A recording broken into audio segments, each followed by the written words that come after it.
Should you be wary of buying medication in a Mexican pharmacy? I hate to say it, but maybe so, especially if it's a small independent pharmacy in cartel territory. There was an article in La Jornada on Tuesday, March 17th, titled Cartel de Jalisco Nueva Generación Seizes Production of Pirated Medications. The story also got rehashed on a couple of other websites the next day. The La Jornada article states that, according to Mexico's Secretary of Health, 6 out of 10 medications sold in Mexico today are either counterfeit, expired, or stolen. This isn't a new phenomenon, but these numbers are higher than ever before, and the article suggests that the Cartel de Jalisco Nueva Generación is to blame. These medications are mostly sold in tianguis, which are Mexican street markets, or they are sold online or without prescriptions in small pharmacies. According to complaints filed to the FGR, the Mexican Attorney General's office, the Cartel de Jalisco is the main distributor of these drugs. The article said that the cartel forces small pharmacies to stock these medications and sell them to the public.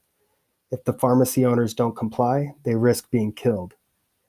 It said that this occurs primarily in the states of Guanajuato, Jalisco, Guerrero, and Michoacán, where the Cartel de Jalisco have an especially strong presence. But on a smaller scale, it occurs all over Mexico.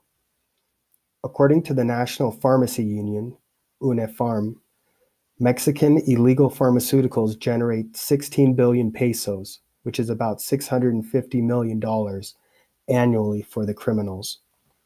La Jornada claims that representatives of pharmacies and legitimate pharmaceutical companies cooperated with the article in order to inform the public how they are being forced into business with the cartel.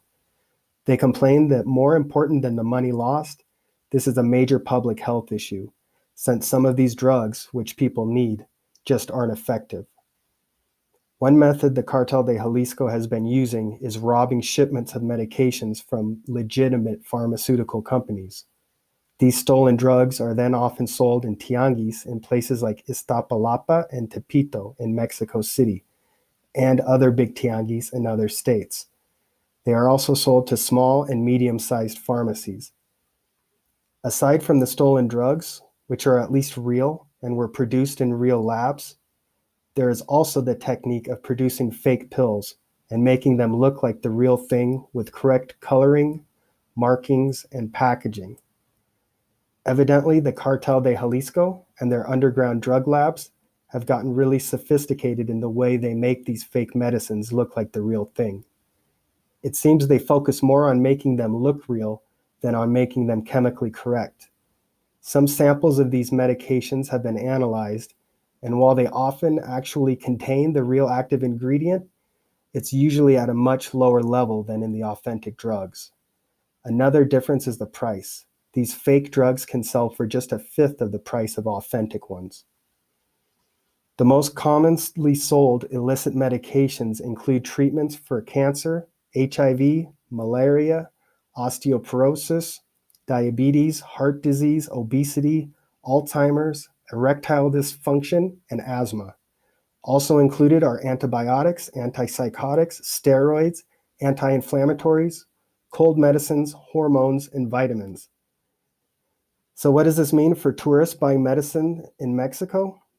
It means you should be careful. Your best bet is buying from big chain pharmacies, as the smaller independent ones seem to be more likely to be forced into selling fake or stolen products.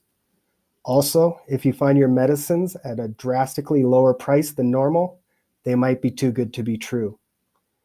Finally, as great as Mexican tianguis are, they are probably not a very good place to buy medicine. And don't forget to check the expiration date on any medications you buy. Thanks for watching, and please subscribe for more videos exploring crime and criminals in Mexico.